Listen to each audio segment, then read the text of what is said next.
My favorite Minecraft world is dead. No one plays it anymore. They haven't for half a year, and its population began declining long before that. It was a realm that I hosted for me and my group of gaming friends that all met through Titanfall 2. My little glass porch, which I often land on whenever I fly home with a little safety torch on it.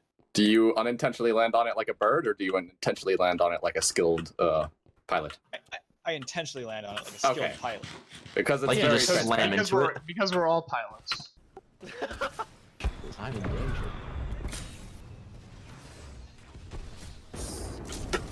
Dude, Rentor's a beast. As well as anyone else who wanted to join. We started the realm with an instant half-dozen people. We all knew what we were doing in that first day-and-night cycle, and thus the unenforced communism that Minecraft servers thrive on, there might be a video on that topic in the future, proved to be very effective as we got the survival basics covered and stocked resources until we were all equipped for a team journey to find our new home. And only a few hundred blocks away, we found what we were looking for. Trees to get started, open space for structures, and a prominent hill for those who prefer residing on such formations, all along a shoreline. We called it Harmony, and it was beautiful. Over the following number of months, my core group of friends and some others all built a city that was so perfect in its ability to serve its citizens that no one actually wanted to play anymore. We had all collectively solved the problem that drives practically all play within survival Minecraft: scarcity.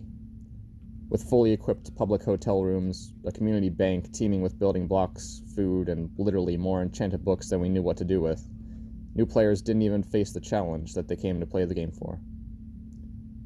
We had played the game so well that we killed it. And even the frequent players were having the same problem. Or rather, the disinclination of new blood and generally more stagnated timings of players being online meant that the community aspect of the server, which we greatly prioritized, was dying a slow and admittedly painful death. Until the last time that I backed up the world files and discontinued my Realm subscription. Lategame Minecraft is hard.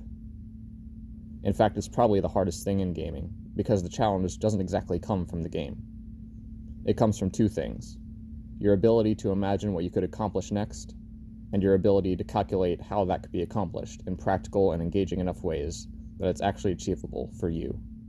I think the game is actually perfectly structured for presenting you with this challenge, and equipping interested players with the tools and understanding needed to overcome it. Minecraft's early game is extremely well designed.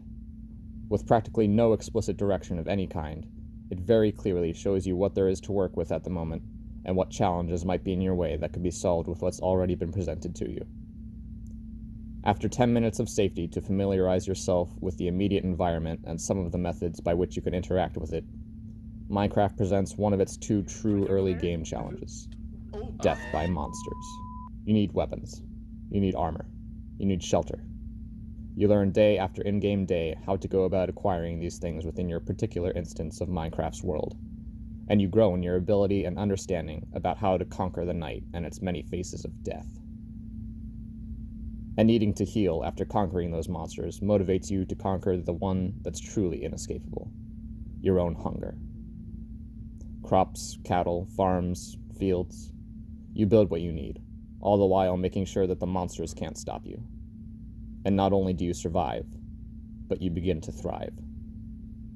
And it's at that point, at that crucial moment, a moment that might have been transitioned to so gradually that you didn't even realize it occurred, that you're inevitably faced with a realization and its resulting choice. Do you want to keep conquering the challenges of survival, but in another world? Or do you want to see what marvels you can truly accomplish with the infrastructure you've already worked so hard to build in this one? It's a game. There's no right answer. Except that statement's never exactly true, is it? Elytra, shulker boxes, beacons. None of these very dynamic mechanics that help make Minecraft what it is are necessary for overcoming the undeniably engaging challenges of surviving in a Minecraft world. In fact, as indicated from the way that Harmony died, if you have these powerful tools at your disposal too early, the beginning of your journey won't exactly be as fun. In fact, a strong case could be made that it would simply be boring. And this is where Minecraft's most important feature comes fully into the fold: its limitless, incalculably idiosyncratic world space. Once you've conquered the survival necessities, the world is practically yours. and consequently there might not seem to be much of a challenge or even purpose left to playing in that world. But I think that's where the true challenge and purpose begins. The world might practically be yours, but now it's time to truly make the world yours. You see grand castles in your imagination, gardens to rival the mythology of Eden, cities teeming with utility and individuality.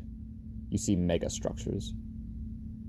And now all you need to know is how you could possibly hope to bring something so grand and massive in scale into being. And Minecraft doesn't tell you a single thing about how to do that. And it's perfect.